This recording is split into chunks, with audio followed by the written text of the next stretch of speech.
Hello friends, कैसे हैं आप सभी। बिहार जल टारगेट में एक बार फिर से आप सभी का बहुत बहुत स्वागत है।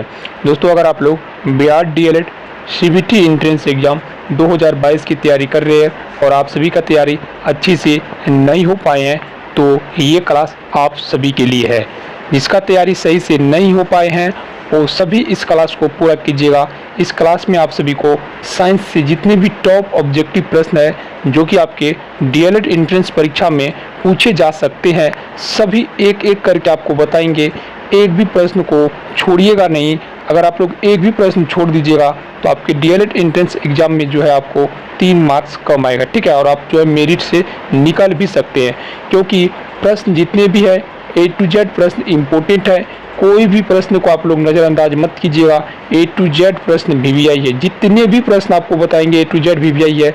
आप ये नहीं बता सकते कि कौन आपको पूछेगा, लेकिन A to Z प्रश्न VVI है। कोई न कोई इसी में से आपको पूछेगा, ठीक है।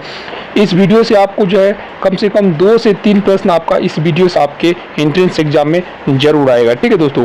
तो चलिए वीडियो को शुरू करते हैं। इससे पहले जान लीजिए, अगर आप लोग पहली बार बिहार जल टारगेट पे आए हैं तो चैनल को जरूर सब्सक्राइब कर लीजिएगा। साथ ही इस वीडियो के डिस्क्रिप्शन में जाइए, टेलीग्राम और व्हाट्सएप ग्रुप का लिंक है, उनको भी ज्वाइन कर लीजिएगा, ठीक है दोस्तों। तो चलिए वीडियो में आगे बढ़ते हैं। देखिए दोस्तों, पहला प्रश्न आप सभी के लिए यहाँ पे बोर्ड है, शरीर की संक्रमण से रक्षा कौन करता है, ठीक है। आरबीसी, डब्ल्यूबीसी, रक्त प्लाज्मा और हीमोग्लोबिन, ठीक है। तो देखिए दोस्तों, शरीर में जो है संक्रमण से रक्षा, ठीक है, शरीर में जो संक्रमण से रक्षा करता है डब्ल्यूबीसी करता है। डब्ल्यूबीसी का काम है शरीर में अगर किसी प्रकार के आपको चोट लग जाते हैं, वहाँ पे इन्फेक्शन हो जाते हैं, वहाँ पे जीवाणु आ जाते हैं, तो शरीर में जो है जीवाणु के मारने का, ठीक है, ब्लड में जीवाणु को प्रवेश करने से रोकता है, जिससे शरीर में जो है इन्फेक्शन नहीं फैल पाते हैं और ये जो है शरीर में प्रतिरोध के काम करता है, ठीक है। डब्ल्यूबीसी जो है शरीर में जो है एक तरह से जो है जीवाणु को मारने का काम करता है, ठीक है दोस्तों। तो ये शरीर में संक्रमण से रक्षा जो है डब्ल्यूबीसी करता है, ठीक है। श्वेत रक्त कणिका, डब्ल्यूबीसी का फुल फॉर्म होता है श्वेत रक्त कणिका, ठीक है दोस्तों। ये जरूर आप लोग याद कर लीजिएगा, ठीक है। शरीर में संक्रमण से कौन रक्षा करता है, तो आप लोग याद रखिएगा डब्ल्यूबीसी।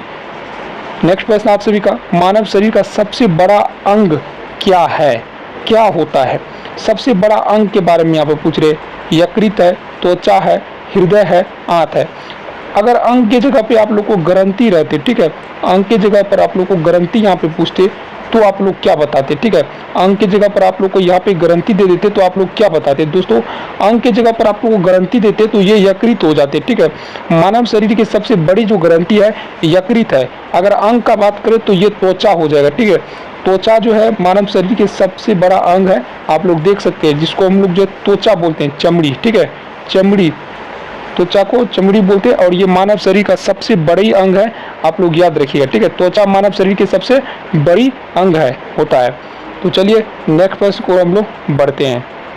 नेक्स्ट प्रश्न आप सभी के लिए, गुर्दे का मुख्य कार्य क्या है। गुर्दे का जो मुख्य कार्य है वो क्या है। तो देखिए, गुर्दा का जो मुख्य कार्य होता है वो आप लोग समझने का आप लोग प्रयास कीजिएगा। इसका दूसरा नाम विरिक है, ठीक है दोस्तों। गुर्दा का दूसरा नाम विरिक है, गुर्दा, ठीक है। गुर्दा का दूसरा नाम विरिक है।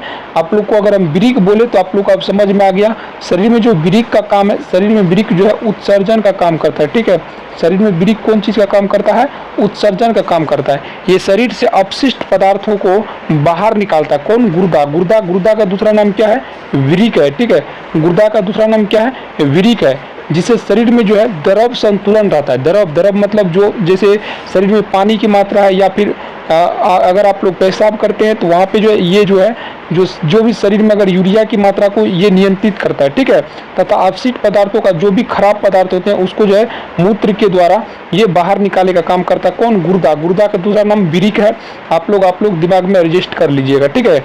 चलिए नेक्स्ट प्रश्न हम आगे बढ़ते हैं। तेरा है, लोहे का अवशोषण शरीर के किस अंग में अधिकतम होता है। तो देखिए, लोहे का अवशोषण, ठीक है, लोहे का अवशोषण जो है शरीर के किस अंग में सबसे अधिक होता है, तो ये हो जाएगा आपका छोटी आंत। छोटी आंत के बारे में आप लोग जान लीजिए, छोटी आंत में लोहे का अवशोषण सबसे ज़्यादा क्यों होता है, ये आप लोग को जानना बहुत ही जरूरी है। छोटी आंत जो है मानव पाचन तंत्र का सबसे मुख्य भाग है। इसकी जो लंबाई होती है वो वयस्क मनुष्य में जो युवा होते हैं उसमें 6.9 मीटर है, और वयस्क में जो है जो बूढ़े होते हैं, ठीक है, स्त्री में, ठीक है, वयस्क पुरुष में 6.9 होती है और स्त्री में 7.1 मीटर होती है। इसका व्यास लगभग 2 मीटर से लेकर के 3.5 सेंटीमीटर तक होती है। 2 मीटर पुरुष में, 3.5 सेंटीमीटर जो है स्त्री में होती है, ठीक है, ये आप लोग याद रखिएगा। अब देखिए एंजाइम जो है पेक्टोरिस का मुख्य कार्य क्या है। एंजाइम पेक्टोरिस का मुख्य कार्य है हृदय रोग से रक्षा करना। एंजाइम पेक्टोरिस का मुख्य कार्य क्या है, तो हृदय रोग से रक्षा करना, ठीक है। ये जो है ये मुख्य कार्य है। यह एंजाइम पेक्टोरिस सीने में दर्द तथा बेचैनी होती है, ठीक है, इसके कारण, इसके अन्य कारण भी है, देख लीजिए। ये जो है ये कैरोनस आर्टरीज में से एक एकाएक सिकुड़ना, ये एकाएक सिकुड़ना एक अस्थायी इसका काम होता है, ठीक है। यह संकुचन यानी वाहिनी से जो रक्त के प्रवाह को ये क्या करता है, कम कर देता है, और देखिए अथवा नहीं रोक देता है, और इस कारण से हृदय के एक हिस्से में ऑक्सीजन युक्त रक्त नहीं पहुंच पाता है। दूसरी बात है इसमें जो है एथेरोस्क्लेरोसिस, ठीक है, एथेरोस्क्लेरोसिस। तीसरी बात है धूम्रपान। चौथी बात है लंबे समय से होने वाले मनोवैज्ञानिक तनाव। जिस आदमी के पास जो ज़्यादा तनाव रहता है उसी में ये जो है पिक्टोरिया रोग होता है, ठीक है, पिक्टोरिया रोग होता है। और देखिए सबसे ज़्यादा ठंड का प्रभाव भी इसमें जो ज़्यादा असर करता है, और वायु का दाब भी असर पड़ता है। नमक का अधिक उपयोग, जो आदमी नमक अधिक खाते हैं उनको भी पेक्टोरिस होता है, ठीक है, पेक्टोरिस होता है, जो नमक अधिक खाते हैं उसी पेक्टोरिस, ठीक है। इसका मुख्य कारण है जो है एंजाइम पेक्टोरिस, ठीक है। चलिए अब नेक्स्ट प्रश्न आप सभी के लिए, आमाशय को कौन सी शिरा ऑक्सीकृत रक्त की आपूर्ति करती है। आमाशय जो होता है, आमाशय को बोल रहे हैं कौन सी जो है शिरा जो होती है, कौन सी शिरा जो है रक्त की पूर्ति करती है, तो जो है सेलियक धमनी जो है इसको रक्त की पूर्ति करती है।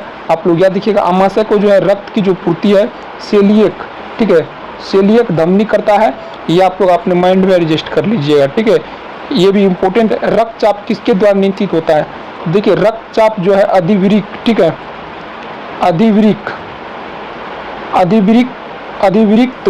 अधिवृक्क ग्रंथि के द्वारा जो है ये नियंत्रित होता है। कौन चीज, रक्तचाप, ठीक है, रक्तचाप जो है अधिवृक्क ग्रंथि द्वारा जो है इसको नियंत्रित किया जाता है, ठीक है।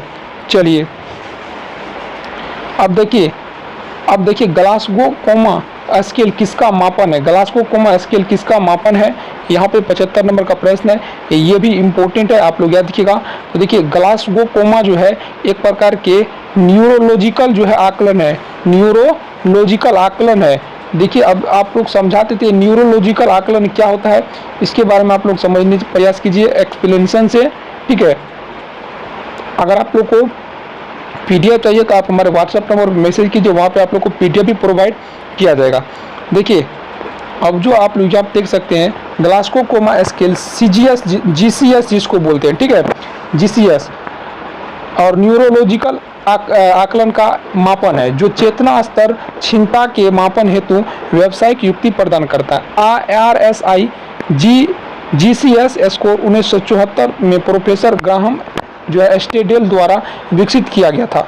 मस्तिष्क की चोट के साथ एक रोगी की चेतना के स्तर पहचान करने के लिए इस्तेमाल किया जाता है। जब किसी रोगी के मस्तिष्क में चोट लगता है तो जो है GCS पद्धति का उपयोग किया जाता है, उसकी जांच के लिए है GCS पद्धति का ही उपयोग किया जाता है, ठीक है।